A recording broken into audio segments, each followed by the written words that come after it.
Annyeonghaseyo, ketemu lagi sama Miley yang hari ini mau kasih kamu drama review dari drama Buried Hearts. Ini suara Mai agak-agak hilang ya, agak berubah juga. Harap dimaklumi karena Mai masih proses penyembuhan dari batuk ya. Kemarin malah suara Mai hilang, ini mendingan ya, sudah bisa ngomong. Tapi nadanya agak turun berapa oktav nggak sih? Oke, Mai mau cerita drama yang wow, ini drama yang naik turunnya luar biasa banget ya dari plotnya gitu. Dan yang bikin Mai mau nonton drama ini adalah lead male-nya, yaitu Park Hyung Sik. Jadi Mai udah lama banget ngikutin Hyung Sik, malah dari zaman dia masih jadi idol. Jadi dia adalah member dari boy group Zea. Menyaris lupa malahnya. Dan dia memang sudah visualnya ya dari grup itu, dia memang paling ganteng. Kalau nggak salah juga dia ini yang paling tinggi gitu ya. Jadi memang perfect banget posturnya. Belum lagi ditambah dengan skill acting dia yang makin lama tuh makin keren. Jadi kamu tuh gak kerugi kalau nonton drama-dramanya Hyung Sik. Oke, Maya langsung aja cerita drama Buried Hearts yang tayang di network SBS banyak 16 episode dan selesai tayang di bulan April kemarin. Jadi mulai tayangnya dari bulan Februari. Di prime time nih, hari Jumat dan Sabtu jam 10 malam guys. Oke, jadi di sini Maya akan cerita dari siapa dulu ya. Park Hyung Sik di sini berperan sebagai So Dong Ju. Jadi dia sebenarnya adalah seorang direktur ya, direktur di perusahaan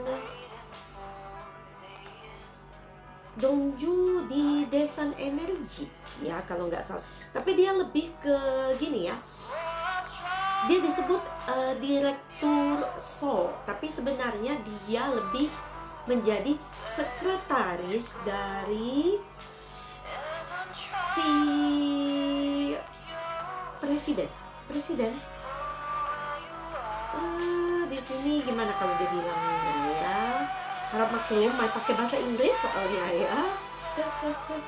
Sebentar, dari ketua, chairman ya, jadi pemimpin, ketua tertinggi dari Daesan Group. Jadi Daesan Group ini punya banyak usaha, nggak cuma satu Daesan Energy, ada Daesan Chemical, Daesan apa, pokoknya dia banyak banget perusahaannya. Jadi dalam satu nama dia adalah Daesan Group. Nah, si So Dong Ju ini sendiri bukan seorang pria biasa.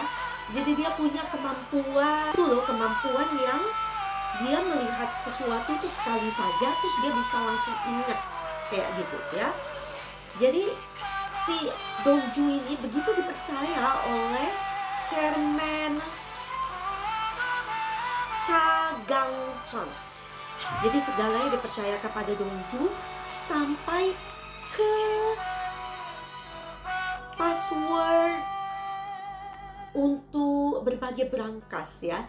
Jadi si chairman Cha punya dua berangkas, yang satu berangkas untuk menyimpan minuman keras dan satu lagi berangkas yang menyimpan uang banyak banget.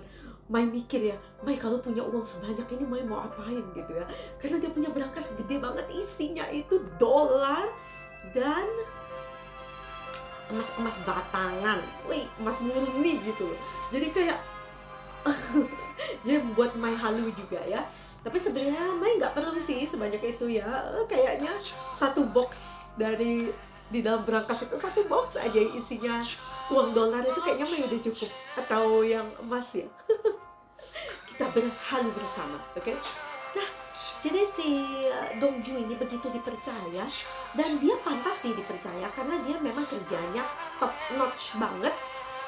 Dia juga setia sama si chairman Cha.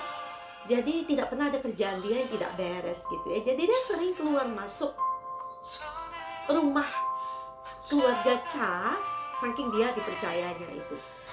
Nah, si So Dong Ju sebenarnya akan dijodohkan dengan cucu dari Chairman Cha yang hidupnya di Amerika gitu ya. Tapi So Dong-ju yang sebenarnya sudah bersiap-siap untuk berangkat ke Amerika akhirnya membatalkan rencananya karena dia keburu jatuh cinta dengan seorang gadis yang bekerja di perusahaan Desan juga, yaitu Yo An-nam. Di sini diperankan oleh Hong Hwa-yeon. Nah, Hwa-yeon An-nam sendiri dia bilang dia tidak tinggal bersama orang tuanya. Jadi selama di Seoul dia tinggal di rumahnya So Dong-ju ya. Dan mereka akhirnya pacaran ya. Dan terjalin kisah cinta yang manis antara mereka berdua. Jadi meskipun Dong-ju tuh sibuk banget, An-nam itu selalu sabar dan setia di samping Dong-ju. Nah, tapi ada suatu masalah guys, dan ini insting sebagai wanita ya. Mai pun merasakan ada sesuatu yang terjadi sebenarnya. Kayak An-nam itu terus-menerus pandangannya itu sedih ketika melihat Dong-ju ya. Terutama itu ketika sudah di episode 2 dan seterusnya. Bukan sampai seterusnya malah, kalau nggak salah di episode 2 lah itu ya. Nah itu si Dong-ju yang kelihatan sibuk banget gitu, Mai ngerasa An-nam pun berlaku aneh ya, kayak mau putus gitu sama Dong-ju. Tapi kalau dilihat kok kayak dua-duanya tuh nggak ada masalah, kenapa harus putus gitu ya. Dan ternyata guys, di episode 2 saja sudah ada plot twist yang akan bikin kamu geleng-geleng. Karena ini di episode 2 Mai langsung ungkapin aja ke kamu apa sih sebenarnya buat Mai geleng-geleng, yaitu sebenarnya identitas asli Yo An-nam. Jadi dia bukan gadis sembarangan yang bekerja di grup Desan. Jadi dia adalah cucu sebenarnya dari si Presdir Cha. Tapi yang bikin kaget bukan cuman identitasnya sebenarnya ya. Di episode 2 dia beneran putus sama So Dong-ju. Putusnya bukan baik-baik, bukan putus atau ada omongan gitu ya. Jadi nggak ada perpisahan, mendadak saja si An-nam itu sudah tidak bisa dihubungi. Dan ketika Dong-ju menemani Presdir Cha ke pernikahan cucunya ya, dia melihat Yo An-nam menjadi pengantin di acara itu, dan dia menikahi bisa dibilang musuh bebuyutannya si So Dong-ju dari zaman SMA. Jadi mereka ketika ketemu itu langsung nggak bagus banget hubungannya gitu ya. Malah sempat adu jotos, bukan adu jotos sih, tepatnya si Dong-ju yang meninju si Yom Hui-chol yang diperankan oleh Kwon Soo-hyun. Jadi mereka punya masa lalu yang gak enak banget, dan Dong-ju sebenarnya yang dirugikan dalam hal ini ya. Ketika dia melihat An-nam menikah dengan Hui-chol, hancurlah seluruh dunia Dong-ju. Itu hanya di episode 2 guys. Jadi selain sesuatu terjadi pada Dong-ju seperti itu ya, hancur hidup Dong-ju itu karena kisah cintanya, dan An-nam pun harus mengatakan hal-hal yang menyakitkan ya untuk Dong-ju supaya dia berharap Dong-ju itu bisa melupakannya. Padahal keduanya itu sampai membuat tato. Mai lupa sih posisinya di pergelangan tangan kiri satu orang, pergelangan tangan kanan satu orang, sepertinya begitu ya kalau Mai tidak salah ingat ya. Correct me if I'm wrong. Pokoknya mereka bikin tato dan di situ ada inisial nama masing-masing pasangan gitu ya. Jadi sudah seperti cinta sejati gitu, tapi harus putus, sedih banget ya. Nah, yang gawatnya lagi, Dong-ju ini bukan cuma bermasalah di hubungan cintanya saja, karena Dong-ju yang begitu dipercaya oleh Chairman Cha itu harus berhubungan dengan orang-orang yang bisa dibilang menjadi musuh politik, ya, musuh politiknya Presiden Cha. Nah, sebenarnya orang ini tidak bisa dibilang sepenuhnya kalau dia adalah musuhnya Presiden Cha, tapi lama-kelamaan nih kelihatan banget kalau dia itu kayak rubah, ya.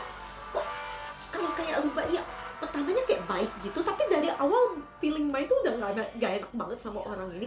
Karena kamu kalau ngeliat wajahnya, pasti kamu akan ada feeling juga kalau orang ini nih kayak orang jahat, ya.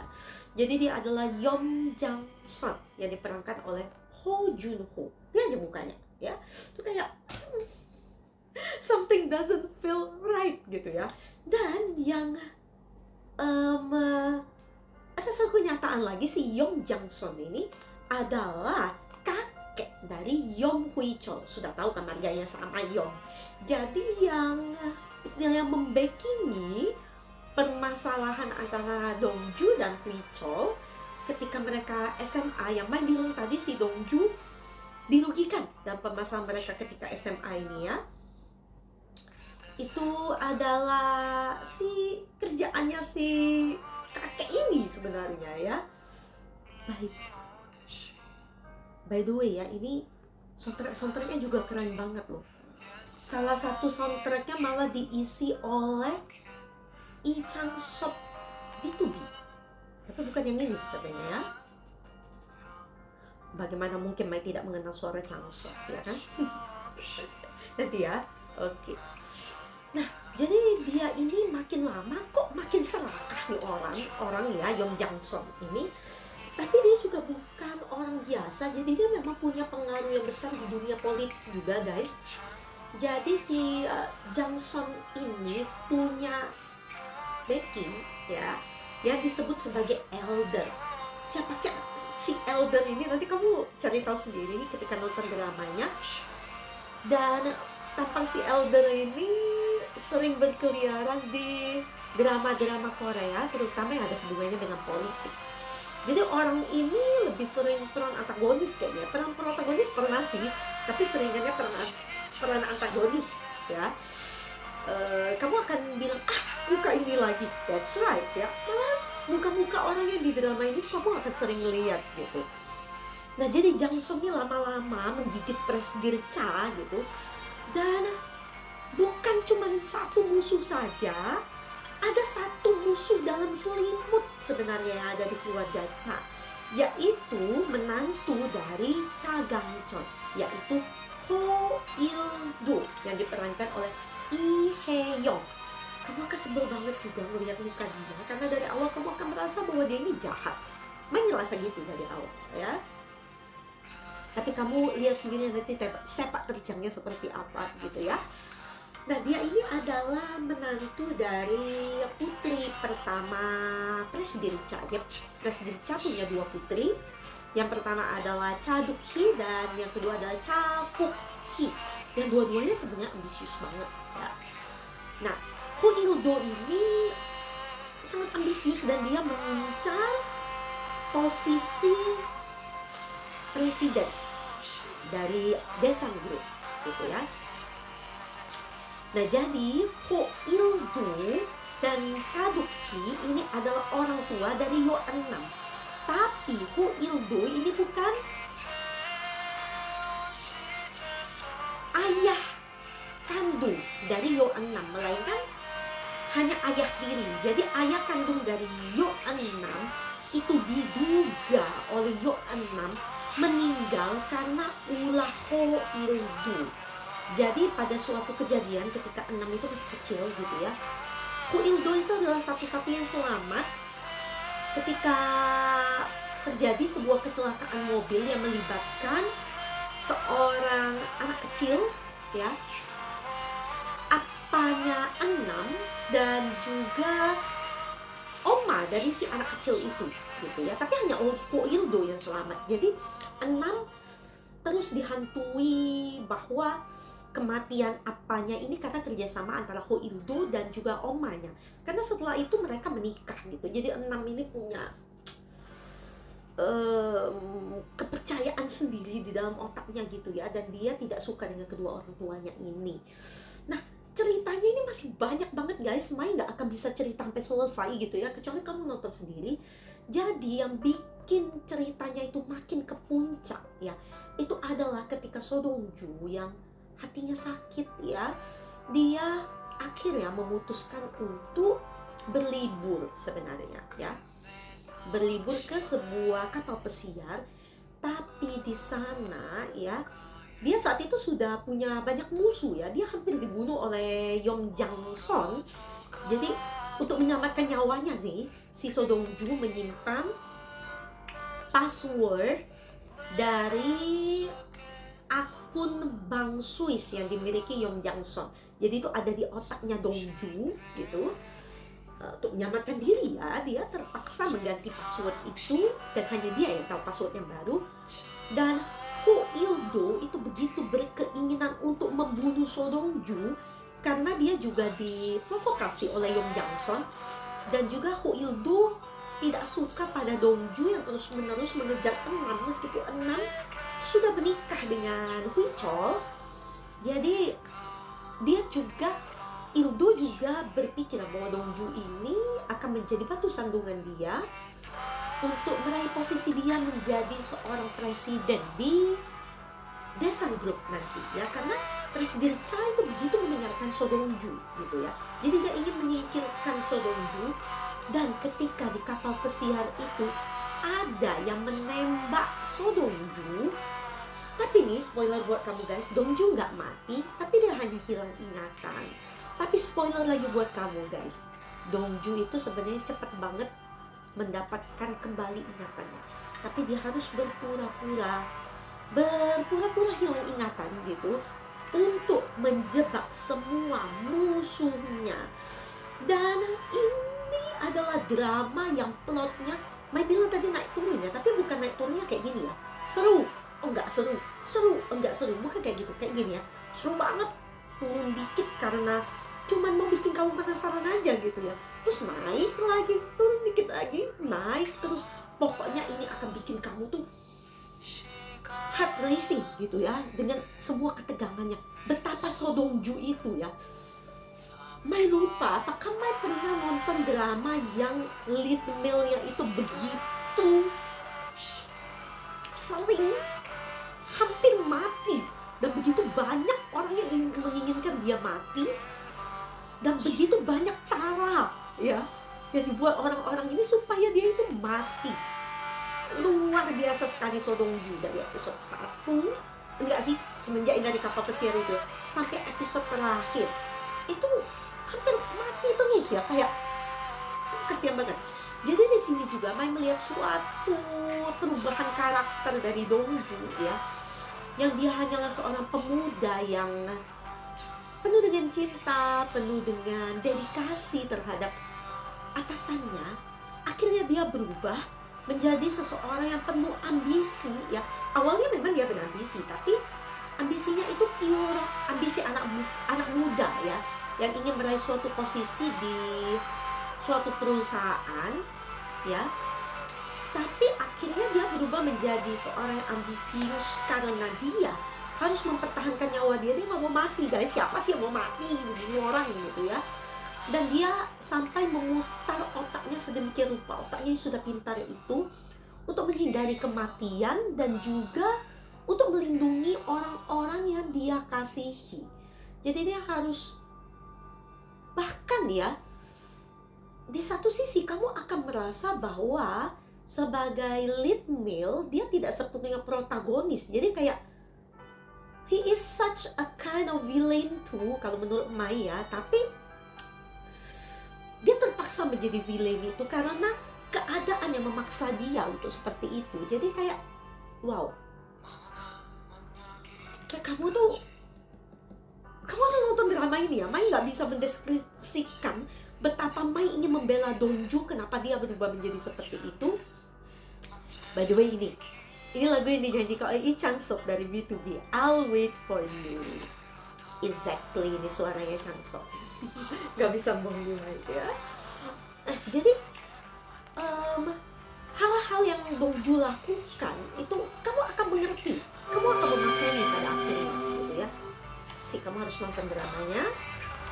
Dan seperti yang Mai bilang tadi, wajah-wajah ya, itu kamu akan kenal karakter-karakternya, sering warawiri di dunia K-drama. Dan ini ya, anak tersembunyinya Presiden Cha, yaitu Ji Son-woo, itu diperankan oleh Cha Woo-min. Cha Woo-min ini berperan di Study Group. Nah, inget banget dia ada di Study Group ya, menjadi Pi Han-woo, ganteng tapi cocoknya antagonis. Nah, di drama ini menurut kamu dia antagonis atau enggak ya? Yoon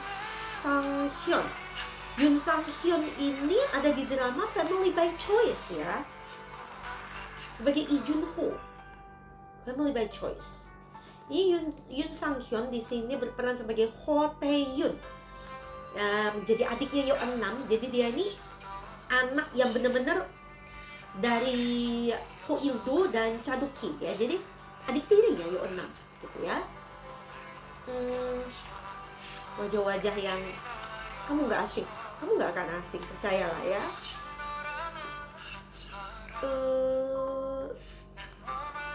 Episode ratingnya luar biasa banget guys. Ini menurut Web Asian Wiki start dari 6% dan menginjak paling tinggi ya, sempat ke 10% di episode 4, turun dikit 9% di episode 5, tapi di episode 6 naik ke 11%, turun sedikit di episode 7 ke 10%, naik lagi di episode 8 ke 12%. Ini kayak plotnya gak sih? Turunnya dikit, naiknya banyak. Di episode 10 naik ke 13%, sempat turun di episode 11 ke 11%, terus di episode 12 naik lagi ke 12%, naik lagi sampai episode 14 tuh di 14%, di episode 15 turun ke 13%, dan akhirnya ending di episode 16 bisa dibilang di 16% ya, di average-nya. 16%. Apa yang kalian pikirkan guys? Ini what a drama ya, ya kan? Oke, ada komen para user di Asian Wiki, Mai baca sedikit nih ya.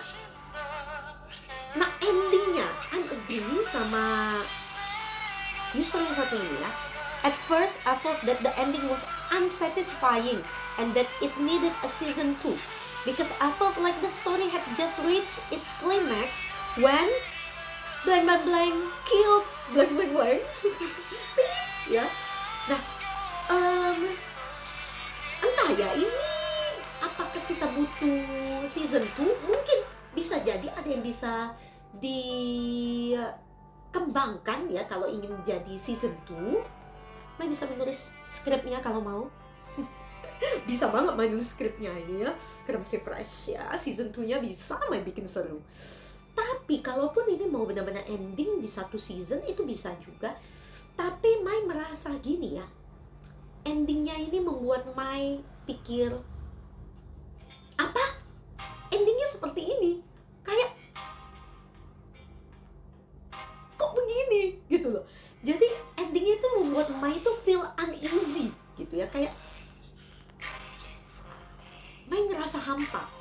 Mai merasakan apa yang tokohnya rasakan ketika ending ini terjadi. Mai sampai termenung kayak 5 menit gitu, termenung memandangi endingnya. Malah endingnya ada bukan berbagai apa ya, ya kan ending dari masing-masing tokoh gitu ya. Ada satu ending yang Mai itu kaget sampai setelah itu Mai, I feel lost, I feel empty, something is wrong. Apa yang terjadi gitu ya? Kamu harus nonton drama ini lah, pokoknya I cannot describe, something is wrong. Pokoknya something is wrong. Nice series, but that should be a season 2 to uncover the death of Pip. Seriously, itu yang bisa kita angkat di season 2 ya. I love Park Hyung-sik's acting, but this drama sucks. It's so boring. The problem is not solved clearly. Enggak juga sih. Enggak. Ini unpopular opinion ya, enggak ya. Hyung-si look like a great god in this. Yes, he looks so hot. I think this was a high level drama. Of course, kalau nggak high level drama, nggak mungkin nih sampai 16%. Nggak mungkin Korea tuh bakal sampai 16%. It's almost impossible ya di masa-masa kayak gini gitu ya. Buried Hearts rating, Mai lihat ini di Google Audience Reviews itu mendapat 4,5. 7,6 dari 10 di IMDb. Ini tidak terlalu tinggi, tapi di Google User 88% like this TV show. What a masterpiece show. Only on episode 10 and the story is so engaging. Like you can't wait to see how the story will unfold. I'm agree ya. Durasi. Kenapa rating Buried Hearts terus meningkat dari IDN Times? Apa alasan drakor ini?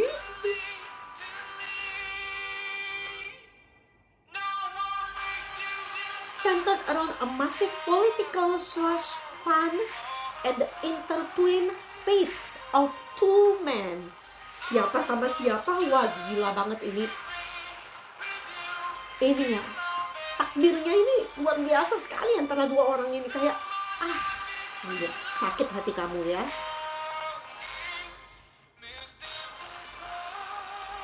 Wow, katanya sempat mencapai 17,9%. Really?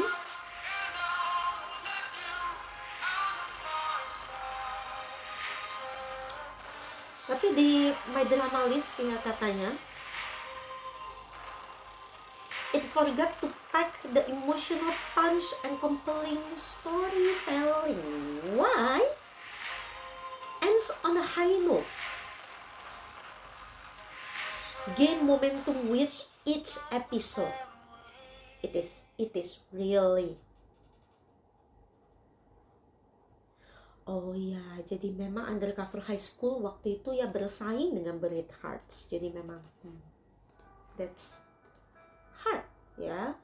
Meskipun Undercover High School juga sangat menarik.